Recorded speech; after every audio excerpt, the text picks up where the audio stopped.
Hello everyone and welcome to today's video. I am so excited to film this video. I cannot believe that it is the middle of the year right now. That is absolutely crazy to me. This year is going by so fast, but I'm having such good times. That's all that matters, I guess. But I've been seeing this tag go around, this mid-year book tag, and I wanted to participate in it. So without further ado, welcome to my mid-year book tag. So these are going to be the best and worst books that I read this year so far. There's a couple different categories for different books, but I already have my list formed and I feel really good about it. So here we go. Okay, the first question in the tag is, what was the best book that you've read so far this year? This was a difficult choice. I have had such a good reading year so far, so it took me a while to narrow it down. I was just thinking about when I was reading this book and how I was feeling, how I just really enjoyed my time reading this book. It made me remember why I love fantasy books so much, and that is The Will of the Many by James Islington. I have never read anything by James Islington, and this has caused me to want to read all of his backlog books. This is the first book in the Hierarchy series, and in this book we follow Vis Telemus. I don't even know if I'm saying all the characters' names right in this book because they're all so unique. So that's my best guess. And he lives in the Cation Republic, where there's this thing called the hierarchy that rules over all of the people, kind of like a class system. And he was orphaned in a tragic accident that took place 3 years before the book starts, but then he's accepted to the Cation Academy, which is a very prestigious school in the Cation Republic. And the point of the academy is that once you graduate, depending on the rank that you achieve at the academy, you'll be placed in a different area of the hierarchy. Those at the lower hierarchy have to cede will for those at the higher hierarchy. It's a little confusing, but it's like a high fantasy book, so that's expected. But pretty much Vis has a secret that he hasn't told anyone else yet, and that is that he was a prince before the hierarchy was established, and pretty much if anyone finds out that he was a prince, he'll be killed. And yeah, there's so many different layers to this book. I've said this in past videos, but this book makes me appreciate good world building, because the world building in this book is actually insane. Like the different levels of like intricacies and like details that James Islington put into this book is just beyond me. You really just feel so immersed in this book. It is an adult high fantasy, so there are some levels of complexity. Like I was reading this book so slowly because I just didn't want to miss any details, and there were definitely some parts where I was confused and had to reread. But if you're in the mood for something with good world building, deals with a lot of relevant topics for like today's society, and also the characters in this book are so good. This book has just the whole package, and I'm obsessed with it. And I think the next book, I think he's finished the second book. I don't know when it's supposed to come out, but I cannot wait. Alright, the next question was, what was the best sequel that you've read so far this year? And this was honestly a pretty easy decision for me, and that was Ruthless Vows by Rebecca Ross. I was very nervous for this sequel because Divine Rivals I was absolutely obsessed with, so there was a lot of anticipation for me for this sequel, and it truly did not disappoint. I devoured this book in one day. I read this in like part of my 24-hour readathon. You can check that video out if you want. But yeah, I feel like this book was a perfect end to the Divine Rivals duology. If you don't know what the Divine Rivals duology is about, it's pretty much like it's kind of confusing to explain it because I feel like the book starts off so different than how it ends, but it's kind of like a workplace rivals to lovers romance, but then also bring in like gods and goddesses feuding. There's a war going on. There's magical typewriters where the two main love interests, they are communicating with each other through these magical typewriters without them knowing because they're enemies. It's so beautiful. My first Rebecca Ross book was Divine Rivals, and then I read Ruthless Vows, and then I started some of her backlog and I read River Enchanted and A Fire Endless, which actually, when I said this was an easy decision to pick Ruthless Vows, I was thinking of picking A Fire Endless, so I definitely could have picked that book too, but I just felt like talking about this one more because I felt like in recent videos I've been talking about A Fire Endless so much, so that could also have been this answer, but I just decided against it. But yeah, since this is the second book in a series, I can't really give too much of the plot, but I will say that I did feel like there was more plot in this book than there was romance specifically, and a lot of people I've seen online did not like that fact, but I actually thought there was a really good amount. I felt like any more romance and it would have just been like drilled in and like just too much, because I think that's the great part about this book series is that it has that good balance between like fantastical elements and also romance, because I feel like that's my problem in a lot of, I don't really like romantasy books per se, or generally I don't like books that are marketed as that. It's just not really my thing, but I feel like this is the perfect balance. It's a YA fantasy series. It's kind of more like magical realism. Yeah, it's super good. Rebecca Ross cannot disappoint. Her writing is so good. If you haven't picked up this duology, I highly suggest it. And yes. Okay, the next question is, what is a new release that you haven't read yet but you want to read soon? And for me, that is Ashley Poston's new book, A Novel Love Story. I am very excited to read this. It has already come out. I haven't picked it up yet. I absolutely loved The 7-Year Slip by her, and I did read The Dead Romantics, and it was like all right for me at the time. I do want to reread it though, because I really can't remember a lot of what happened, but I'm very excited for this book. I think it's kind of the same thing with like the magical realism element that she had in The 7-Year Slip. I think it's like the main girl in the book is like transported to the town of her favorite romance book series, and there's like a guy there that I don't know if he like is part of the book or it's like he doesn't know why he's there. I'm not quite sure, but it sounds very intriguing to me, so I'm really excited about that book. Okay, the next question is, what is your most anticipated release for the end of the year? This might be kind of a weird one, but when I was looking up all the books that are coming out at the end of the year, I was so excited to see that Kelly Bishop is doing an autobiography. And if you don't know who Kelly Bishop is, that is the actress who plays Emily Gilmore in the show Gilmore Girls, and I absolutely love Gilmore Girls, and obviously I love Emily Gilmore. We love her, we hate her, we feel sorry for her, we get annoyed with her. I love that character. So I'm very excited to hear her autobiography, and also I am just praying that she is the one narrating it because I love her voice so much. That's my most anticipated release for the end of the year. Kind of a weird one. I actually kind of forget when it comes out. I think it comes out sometime in the fall, which will be perfect because I do an annual Gilmore Girls rewatch every fall and try to end it by winter or like midwinter. So that will be really fun to like break it up while I'm doing my rewatch. I'm very excited for that book. I forgot that also Sally Rooney is coming out with a new book. I forget what it's called. I'm also really excited for that book. I just need a new Normal People. I did not like Conversation with Friends, and I did not really like Beautiful World. Where Are You? The next question is, what was the biggest surprise for you? And for me, I'm kind of cheating a little bit, but I'm talking about the series as a whole because I read this whole series this year, and that is the League of Extraordinary Women series. I know I actually talk about this so much, but if you haven't read it, oh my gosh, you have to read it. It is a historical romance series. You follow 4 friends that are working in the women's suffrage movement in the late 1800s in England. Each book follows a different friend in the group. It's so good. This was the biggest surprise for me because I originally read Bringing Down the Duke, which is the first book in the series. I read this like maybe 2 or 3 years ago, but this was during my horrible phase of reading audiobooks at 2 times speed while doing like other stuff. So I had no idea what was happening in this book. And so I just had like the urge to reread it, and I am so happy that I did because this is now one of my favorite book series of all time. Not even just romance book series, because honestly I don't really read a lot of romance book series, I would say, but no, one of my favorite series of all time. I recommend this to everyone. If you're wanting a good historical romance, forget the Bridgerton books. I read 5 of those this year, and those were horrible. I'm sorry, I hated them. That's a little aggressive, but they are just nothing compared to this series. I'm serious. So if you're wanting a good historical romance, literally any one of these. I don't even know my ranking because it's that difficult to choose between my children. I do have to say the first 3 are superior in my opinion.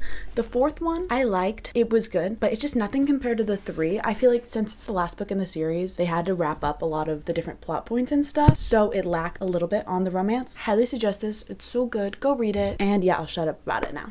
Okay, so this next question is my biggest disappointment of the year so far.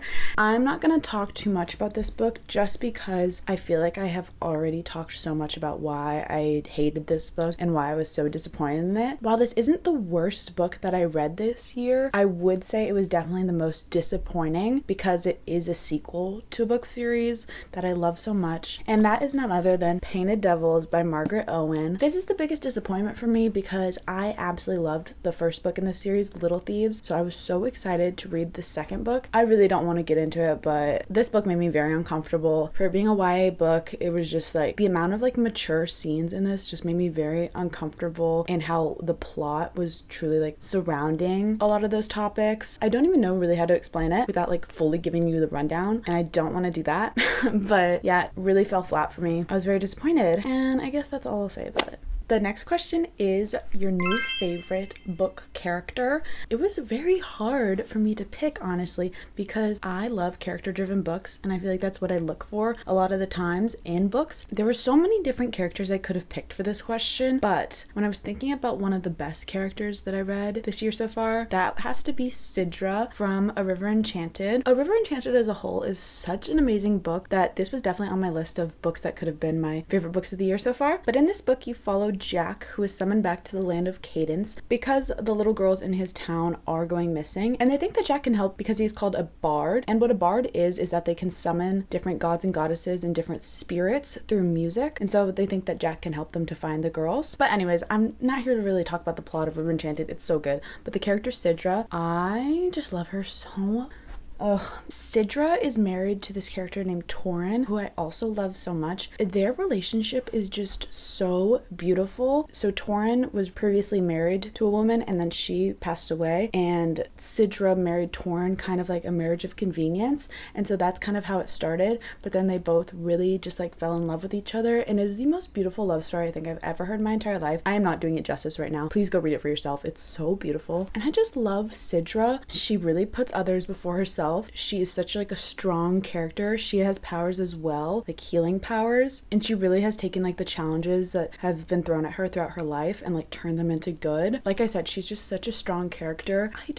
I love her so much. Honestly, like all of the characters in this book, they could be answers for this question because all the characters in the book are so good. I feel like I can't really give like a good description of Sidra without spoiling things that she does and like things that happen. I'll just say Sidra from A River Enchanted is my favorite character so far this year. Okay, this is kind of on the same topic. The next question is my favorite new author. And this was honestly a difficult question too, because like I just read a James Islington book and I loved that book, League of Extraordinary Women. But since I've read 2 series from this author, I feel like I can form a better opinion on their writing since I've tested it through 2 different series and 2 different genres technically, or 2 different, what would you say, adult and YA. And again, that is none other than Rebecca Ross. Although I did read Divine Rivals last year, I read Ruthless Vows this year, and then I read A River Enchanted and A Fire Endless. I'm just telling you, so far from everything that I've read, she just does not miss. Like, it's crazy to me. These books are so good. Her writing's beautiful. Like, I know I've talked about it, but it's actually insane to me. The way she makes me feel when I'm reading her books, I just get so overly emotional. It's just so beautiful. I don't even know what else to say. Like, that is a writer right there. She makes me appreciate good writing, and that's a fact. So, love her. She is now officially an auto-buy author. I need to read all the rest of her series. I think she has maybe,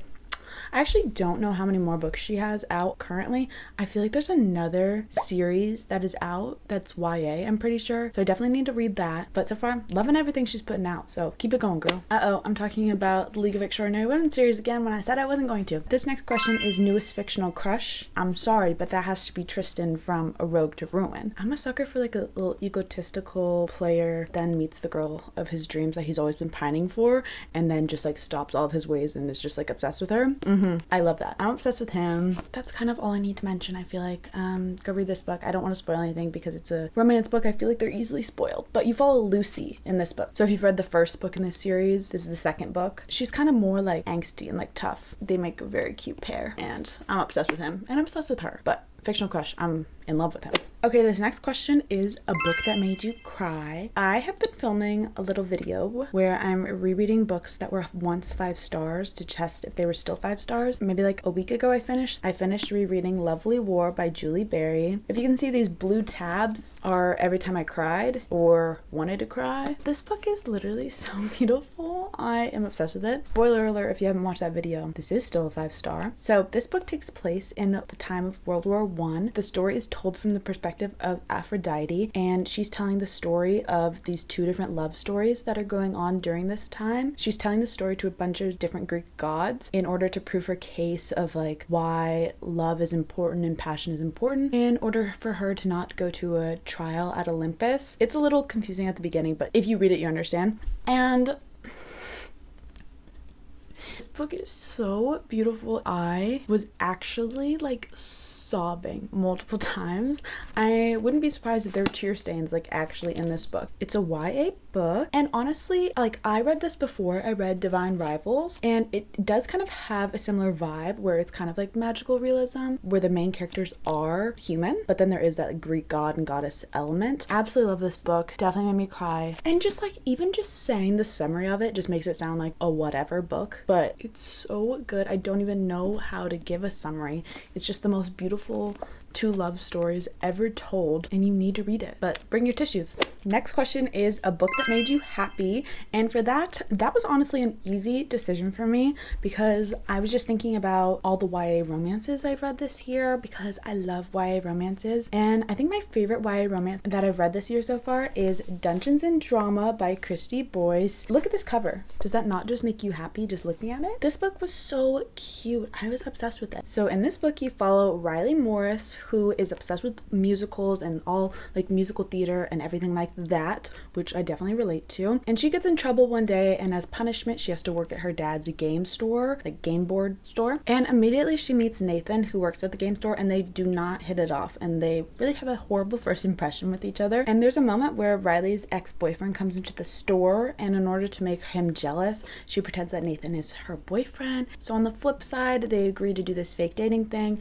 where Nathan will pretend to be Riley's boyfriend if Riley will pretend to be Nathan's girlfriend in order to make the girl that Nathan is obsessed with jealous. I know I explained that horribly, but as you can guess, you know, things don't go as planned. This book is so cute. I love the fact that it takes place in like a game store. I've been to a couple different like game store things like that before, so it was really fun reading this book, and like I was actually picturing exactly where we were. The characters were so cute, and this caused me to read like pretty much every other book that she's come out with. Kristy Boyce, that is. Such a fun YA, easy read. It's like less than 300 pages. Yeah, super fun, will make you happy, and it's very cute romance. The next question is, what was the most beautiful book that you've bought or received this year so far? I love special edition books, and for this book in particular, I didn't own a physical copy of it, and I read it this year and I loved it. So I was like, I have to get the special edition. It just came out. I already don't own a copy, so this can be the copy that I own. And that is Tomorrow and Tomorrow and Tomorrow by Gabrielle Zevin. Look how gorgeous. This is the Fairy Loot edition, and I'm absolutely obsessed with it. It's even cuter. And then if you read the book, in the book these two characters are making a video game, and this is the video game that they make. And then I love this little detail in the back. It says like game over or start over. I think that's so cute. And I'm sure you've heard about this book because everyone has talked about it, so I won't really go into a summary, but it's just these like two characters that form a friendship. They have a love of video games. They decide to make a video game together, and yeah, it's just kind of like about their lives and the things that they go through. It sounds kind of weird, and it sounds like, for me, that when I heard that synopsis, I was like, that is not gonna be for me. But give it a listen or give it a read. I listened to the audiobook and I absolutely loved it. Yeah, I think this is the prettiest book that I've bought this year for sure. Okay, and the final question is, what books do you need to read before the end of the year? That question is so daunting because there are so many books that I need to read before the end of the year. I would say overall, I have like a couple like general goals for the rest of the year. I want to read more nonfiction books because I don't read too many of those unless they're like celebrity memoirs, and does that really count, you know? Definitely that. I've been loving rereading old like 5-star books. Been loving that. I have also been really intrigued in starting the Throne of Glass series. I feel like I just want to be immersed in like a huge fantasy series with like so many books. I think that sounds so fun. I've read The Assassin's Blade, which is like the prequel. I did that order. I think next I have to read Throne of Glass. Yeah, I think that'd be fun. Or just like, I just want like a 6+ book fantasy series just to be like immersed in. I feel like people don't come out with those anymore. Maybe they do and I just haven't been seeing them. So if you have any good recs for huge fantasy book series, please leave a comment down below. I would very much appreciate that. But yeah, I think those are my goals. All right, guys, that's it for today's video. I hope you enjoyed. I really liked filming this. I think this will be fun to look back on in future years to see like what I was reading at the time and how I felt about certain books. Yeah, I really hope you enjoyed. If you haven't yet, I would really appreciate it if you subscribed, and if you enjoyed this video, if you wanted to leave a like, that would be great too. And yeah, I'll see you guys in the next one. Bye, guys.